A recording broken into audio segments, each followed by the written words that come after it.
ലൈംഗിക രോഗിയായ നാർസിസിസ്റ്റിനെ കുറിച്ചാണ് ഇന്ന് നമ്മൾ സംസാരിക്കാൻ പോകുന്നത്. ഭാര്യ എത്ര മോശപ്പെട്ട അവസ്ഥയിലാണെങ്കിലും, ഭാര്യയ്ക്ക് പീരിയഡ്സ് കാരണം വേദന സഹിക്കുകയാണെങ്കിലും, ഭാര്യ വല്ലാത്ത രീതിയിൽ ബ്ലീഡിങ് സഹിച്ച് കിടക്കുകയാണെങ്കിലും സെക്സ് നിർബന്ധമായിട്ട് വേണം എന്ന് പറയുന്ന നാർസിസിസ്റ്റ്, നിന്റെ ശരീരം നിന്റെയല്ല എന്റെയാണ് എന്ന് പറയുന്ന നാർസിസിസ്റ്റ്. നീ എന്നെ മാനസിക രോഗിയാക്കി അല്ലേ? ഞാൻ മാനസിക രോഗി ഉള്ളതാ. ഇത് പിന്നെ വേറെ എന്നാ? എനിക്ക് സാറ്റിസ്ഫാക്ഷൻ കിട്ടാൻ ഞാൻ അങ്ങനെ പലതും ചെയ്യും. എന്നോട് നോ പറയാൻ എന്ത് അവകാശമാണുള്ളത്? നീ എൻ്റെ അടുത്താണല്ലേടി നോ പറയുന്നത് എന്ന് പറഞ്ഞ് പിന്നെയും ഭാര്യയെ അടിക്കുക, ഭാര്യയുടെ ചുണ്ട് കടിച്ചു പൊട്ടിക്കുക, ഭാര്യയുടെ സ്ഥലങ്ങളും അതുപോലെയുള്ള പ്രൈവറ്റ് പാർട്സും ഒക്കെ കടിച്ച് വേദനിപ്പിച്ച് അവശത സൃഷ്ടിക്കുക. ഇതൊക്കെ ഇത്തരക്കാരുടെ ഒരു സ്വഭാവത്തിൽ ഉള്ള കാര്യമാണ്.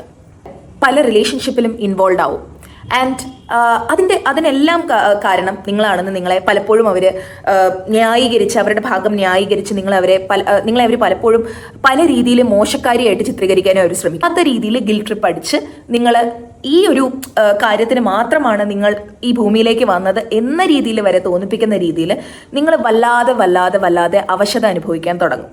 ഇത് നിങ്ങളുടെ സെൽഫ് എസ്റ്റീമിനെയും നിങ്ങളുടെ കോൺഫിഡൻസിനെയും നിങ്ങളുടെ റിലേഷൻഷിപ്പിനെയും എല്ലാം തന്നെ എഫക്ട്. ഈ വീഡിയോ കാണുകയാണെങ്കിൽ നിങ്ങൾ മനസ്സിലാക്കുക, പ്രശ്നം നിങ്ങളുടെ അല്ല. നിങ്ങൾ സെക്സിന് വേണ്ടി മാത്രം ഉണ്ടാക്കിയിരിക്കുന്ന ഒരു ടോയ് അല്ല. Doctor Gayathri Menon, clinical psychologist, doctor Gayathri's wellness space.